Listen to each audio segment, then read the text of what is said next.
অন্যান্য সব ব্লগ ছাড়া থেকে কেন জানি আমার ডেইলি রিলেটেড ব্লগ ছাড়তে খুবই ভালো লাগে। Hello everyone, welcome to my another blog. এটা একটা ডেইলি ব্লগ রিলেটেড। আমার ডেইলি ব্লগ ছাড়তে খুবই ভালো লাগে অন্যান্য ব্লগের থেকে। মানে সারাদিন আমার অ্যাক্টিভিটিসগুলো কী হয় বা আমি কেমন করে থাকি সেগুলো আমার কাছে খুবই ভালো লাগে আপনাদের সাথে শেয়ার করতে। তো প্রথমেই সবাইকে গুড মর্নিং। সেদিন আমার উঠতে খুব দেরি হয়ে গিয়েছিল, একদম পর্দা থেকে রোদ ঘরে ঢুকে আসতেছিল। তারপর আমি সবসময় ঘুম থেকে উঠে আমি সবসময় বসে থাকি একটু 5 মিনিট বসে। তারপরে সবার আগে আমার ফার্স্ট কাজ থাকে যে আমি আমার বেডটাকে ক্লিন করব। সবার আগে বেডটা আমার ক্লিন করা হয়ে গেলে দেন আমি ফ্রেশ হতে যাই। ফ্রেশ হয়ে এসে আমি আমার চুলগুলোকে একটু ম্যাসাজ করে নেই, যেহেতু আমি সবসময় বেনি করে শুই। তো সেই জন্য আমি চুলগুলোকে আগে খুলে একটু ম্যাসাজ করে নিই, কারণ সারা রাত আমি একদম এশার আজান দিলে অজু করে নামাজ পড়ার সময় আমি তখন বেনি করে ফেলি, বেনি করে নামাজ পড়ি, তারপরে টাইম মতো শুয়ে পড়ি সব কাজ শেষ করে। তো যার জন্য আমি একটু ম্যাসাজ করি আগে চুলের, কারণ অনেকক্ষণ যেহেতু চুলটা বাঁধা থাকে তাও বেনি আকারে। তো ম্যাসাজ করলে কিন্তু অনেক ভালো লাগে আমার, মানে একটা স্বস্তি লাগে। আপনারাও কিন্তু ট্রাই করে দেখতে পারেন। এই তো কথা বলতে বলতে আমার বেডটাও ক্লিন করা হয়ে গেছে। আমার কাছে এত ভালো লাগে যখন আমার বেডটা এত সুন্দর করে সাজানো গুছানো থাকে, মানে আমি অনেক অবসেস থাকি আমার বেডের উপর।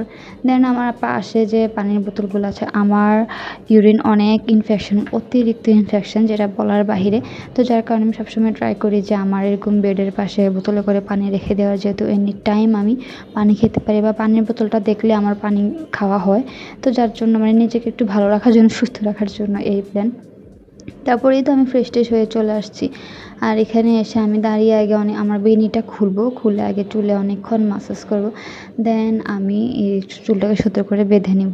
আমার এই ম্যাসাজটা করতে এত ভালো লাগে বলার মতো না। তারপর আমি নাস্তা করে নিলাম। আমার যেহেতু টাইম টু টাইম ওষুধ খাওয়া লাগে, তো তার কারণে আমি খাবারটা একটু মেনটেন করে খাই। মানে এখন বলতে গেলে আমার ডেইলি লাইফটা একটা মেনটেনের মধ্যে যায়, একটা রুটিনের মধ্যে যায়। অবশ্য আমার ভালোও লাগে। মাঝে মধ্যে তো একদম আমার রুটিন ছাড়া চলা হয়, তখন কিন্তু আমি কোনো কিছুরই ঠিক খুঁজে পাই না যে কোন সময় কী করলাম, আমার সময়টা আমি কীভাবে ওয়েস্ট করলাম, পাই না।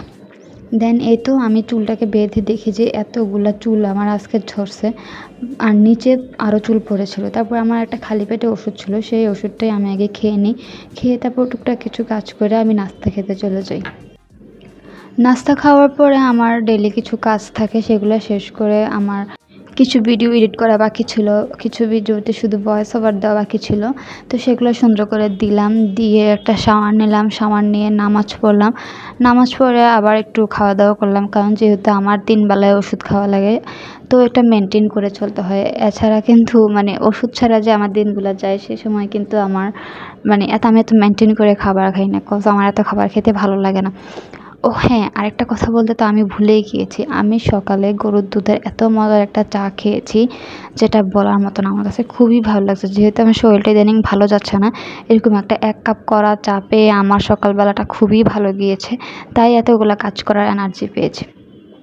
দেন এই তো দুপুরে খাবার শেষ করে আমি একটা তরমুজ খেলাম, যেহেতু আমি অসুস্থ, তো তার কারণে আম্মু বললো যে সবসময় ওষুধটা খাওয়ার পাশাপাশি আমি যদি এক্সট্রা কোনো খাবার খাই তাহলে আমি আরও তাড়াতাড়ি তাড়াতাড়ি সুস্থ হতে পারবো, আমার প্রতিরোধ ক্ষমতাটাও একটু বাড়বে। তো যার কারণে আমি সবাইকে সাজেস্ট করবো, যখন আপনারা অসুস্থ হবেন তখন শুধু ওষুধ খাবেন না, সাথে বিভিন্ন ধরনের ফল, ফ্রুটস, বাদাম আর খেজুর খাওয়ার ট্রাই করবেন, দেখবেন যে আপনি আরও তাড়াতাড়ি সুস্থ হয়ে যাচ্ছেন।